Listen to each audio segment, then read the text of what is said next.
Hey, friends. Today I want to talk about one of the most familiar ideas within Christianity and also one of the most misunderstood. It's something we hear about every Christmas, something we sing about, and it's something we say that we believe. But I'm not sure we always slow down long enough to feel the actual weight of it. And here's the idea: God became human. Not metaphorically, not symbolically, not for a moment. God became human. Let that sink in. Because if that's true, if that's really what happened, and I believe it is, then everything changed and everything has changed. God didn't stay distant. Most people, whether they're religious or not, carry some version of God in their minds. They have an idea of who they think he is. For some, he's distant. For others, he's angry. For many, he feels disconnected from real life, from bills and anxiety and depression and grief, pain. And then Christianity kind of comes in the room, kicks the door open, and makes this crazy claim: God didn't stay far away. God didn't shout instructions from heaven. God didn't send a substitute. God came here. Christianity doesn't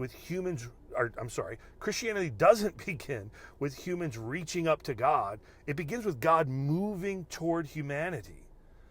That belief is called the Incarnation. I'm sure you've heard of it. It's a word that means to become flesh, to become human. It comes from one of the most shocking sentences ever written in human history, found in the book of the Gospel of John. The Word became flesh. Notice what that verse doesn't say. It doesn't say the Word appeared to be human. It doesn't say that God pretended to be human. It doesn't even say that God borrowed a human being for a little while, inhabited it, and then left. It says God became flesh. And in the ancient world, that wasn't a very flattering thing. Being flesh meant there was weakness, hunger, vulnerability, mortality. So when Christians say God became flesh, they were saying something radical, revolutionary. It had never been said before. God entered into the human condition fully, completely. Not just a little bit, all the way. The New Testament goes out of its way to show that Jesus was genuinely human. He was born as a baby. He grew, he learned, he became tired, he was tempted. He cried over a friend who had died. He experienced betrayal. He suffered. And he ultimately died. The book of Hebrews says, since the children share in flesh and blood, he himself likewise shared the same things. Jesus didn't bypass human experience. He stepped directly and completely into it.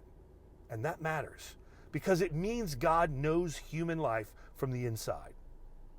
He's not just far off from it. Jesus was truly God.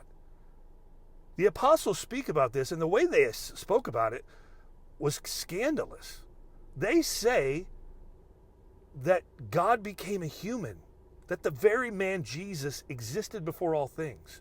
They say creation itself came through him, and that he reveals the very nature of God. So for early Christians, they held two truths together, even though it kind of blows our minds. Jesus was fully human and fully God. He didn't hold on to this they didn't hold on to it because they loved theology. They held on to it because that's where hope depended. Here's why this is so important. It's why we're celebrating in just a few days the very birth of Christ. If Jesus isn't truly human, then human life isn't healed. It's not restored. There's no hope. If Jesus isn't truly God, then salvation just becomes symbolic. It's not real. The Incarnation tells us that God's solution to the human problem was not being far off, it was being present. God didn't rescue humanity from afar off. God entered into humanity to heal it from within. The early Christians understood this, and they understood it deeply. There's a great quote, and I forget who says it, but he said, what is not assumed is not healed.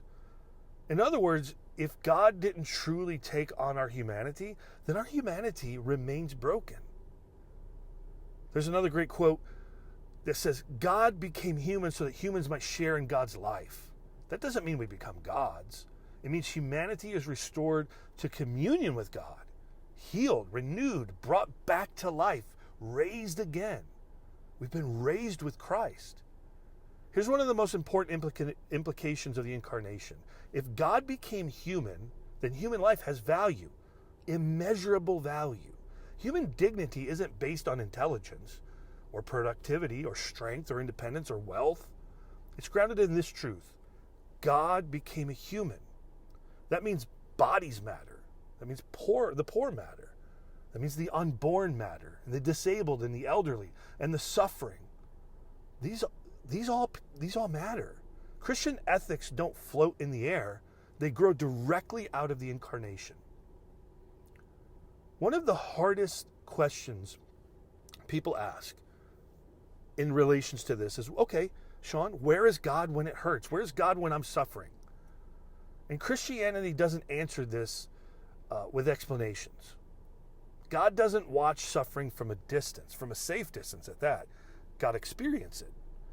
Jesus knew pain. Jesus knew grief. Jesus knew suffering. Jesus knew abandonment and fear and betrayal. God doesn't merely understand suffering. He endured it. That means pain is not evidence of God's absence. In Christ, pain becomes the place where God draws near to us. And that's mind-blowing. There's a word to describe this, Emmanuel. I'm sure you've heard it. It means God with us. And that name didn't expire after Christmas, right? 2,000 years ago. Jesus didn't stop being human after the resurrection. Humanity now exists forever within the Godhead, within the Trinity. Humanity does. That means your life matters.